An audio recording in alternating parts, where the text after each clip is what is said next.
What's up, guys? Welcome to the premiere. You know what I was sitting here thinking is that, there can't be any vegans in hip hop because there's just too much beef everywhere, all the time. Welcome to another episode here with The Evolve. How you guys doing on today? I'm doing all right. So, here we are once again. So, Charlemagne the God and the Breakfast Club, they were not done. You guys know in my last episode, Charlemagne, he gave his input on the two discs of Nick Cannon, and he was he was happier than Michael Jackson accepting a preschool teaching job that he felt Nick Cannon, was winning. And on today, they released another podcast where they talked about, as you guys know, Obi Trice, he had put out a disc in which I did here, and I do want to review that for you all here in just a bit. But Obi Trice, so they talk a little bit about Charlemagne. He gives his input on Obi Trice and a little bit more on Eminem and Eminem being gay. So we're going to take a little bit of time just to go through these clips and listen to a little bit and see where we go. I think that I got to the point. I think that Charlemagne is doing his best. He is doing his best to get mentioned by Eminem one more again. But we'll see. All right, let's go ahead and play the first clip so you guys can see what I'm talking about. You know, Nick Cannon and Eminem are going back and forth. Well, I wouldn't call it a back and forth. It is a back and forth. I mean, Eminem been shooting shots at Nick Cannon for the past decade and Mariah, so Nick has decided to go back to back. No. We've got to stop you right there already. What did Charlemagne the God say? He said that, hey, Eminem has been shooting shots at Nick Cannon and Mariah Carey for over a decade. I mean, just because you say something, don't make it true. And in this case, it's just not true. When you use the plural, been shooting, not shot, but he's shooting, you suggest that it is a continuous motion, that it is ongoing. No. He put out his diss track and they put out something. He said something. Mariah Carey went on stage and did a little clown impression. At the end of the day, Eminem, he ended it all off with the warning and it was done. So, but when you say shooting shots, you make it seem as if every year and each month Eminem just continue and he's thinking about Nick Cannon and Mariah Carey, and that's just not the case. Why are we constantly trying to drive the narrative that Eminem started this whole thing? You guys should go and look at my last video. I just did a timeline of events on how this whole thing got started. It's only like a 3-minute video. It's a quick little watch. I wanted to put it out there because of the dialogue that's being created, that this is all on Eminem, and because of comments like this, that he's been shooting shots for over a decade. He can't leave Mariah alone. No, they can't leave him alone. So just want to say, but let's play the next clip. Go back to back. Well, if you don't know what it is, let's see how it started. Fat Joe released an album, and he had Eminem and Mary J. Blige on the album.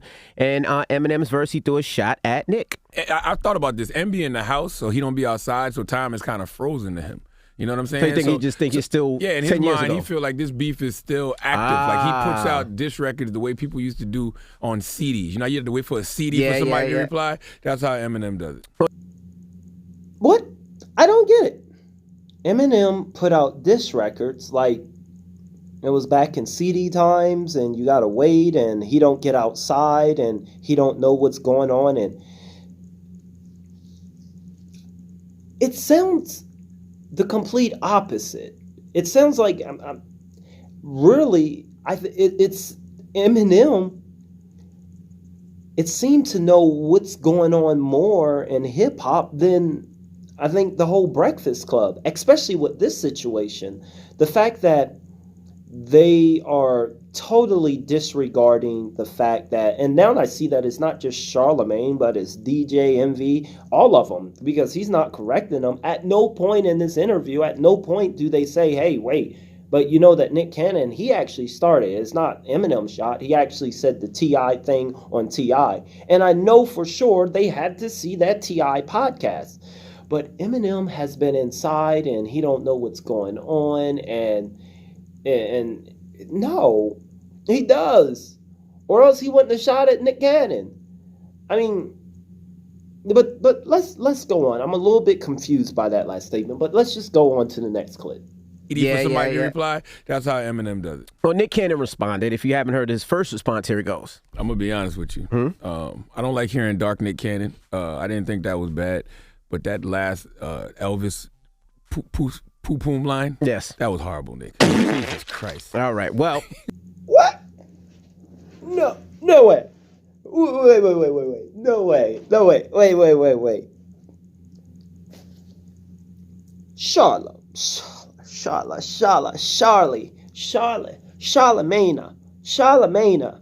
Did you just you're supposed to be go, Nick, go.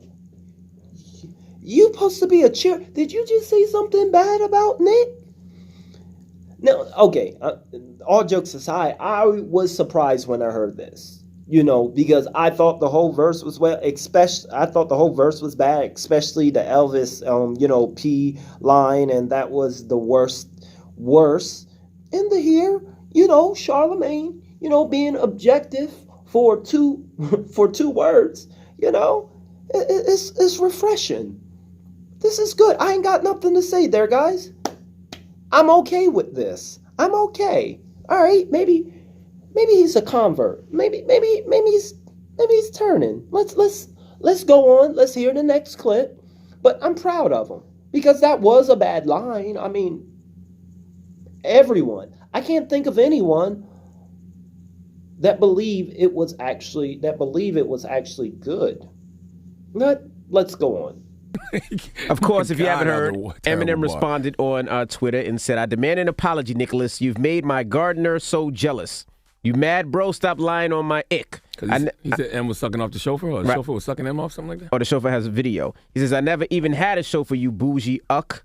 And then put a clown emoji. Well, by the way, who cares if let's just say hypothetically that was true and the chauffeur was doing that to him, he was doing that to the chauffeur. Who cares? Why is that gay got to stop being an insult to y'all? I don't know if he said gay, so what? He just said he didn't have a chauffeur. But Nick Cannon responded again. I like the renegade cadence flip. I'm not gonna lie to you. He flipped renegade. At first, I was like, I would never forgive Eminem for making Nick Cannon rap this much. But I like that little renegade cadence flip. I'm not going to front. You know what I love about our culture? When it comes to nuance, we totally understand it in regard to certain people. For example. Okay, so here, Charlemagne, he goes and he says, hey, if M is gay, so what? So what? We got to stop pushing. We got to stop making gay seem as I'm sorry, guys. My phone's going off. But and Charlemagne said, we got to stop making gay seem as an insult. So what? Now, you may get the impression. Now, this is, what would I call this? This is what I call theater, a theater compliment. It is a form of a compliment, but it's meant as a diss. It's a sneak diss, but it's theater compliment. Stop texting me during the video. Jeez. Okay, so what is theater? Compliment is when you give a compliment, but it's all in theater. You mean the complete opposite. When he says, who cares if him's gay, he's trying to give the impression that, hey, he's trying to create, once again, the dialogue to the listeners and try to embed it in your mind that, yeah, he's gay, who cares? But no, we're not setting that as a foundation. No, he's not. Don't even set that. I mean, when you say, who cares? He's gay. Then it gives the viewer and the listener the impression, already put it in their mind, oh, okay, yeah, he's gay. Who cares? Right, he's right. Who cares? But no.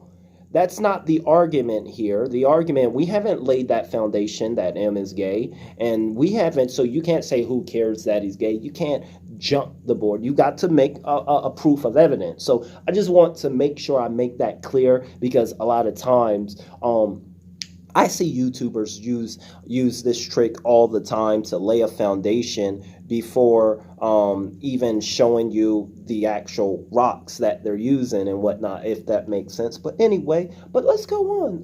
I think this is it. We got one more clip. Let's go.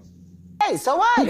He just said he didn't have a chauffeur. But Nick Cannon responded again. I like the Renegade Cadence flip. I'm not going to lie to you. He flipped Renegade. At first, I was like, I would never forgive Eminem for making Nick Cannon rap this much.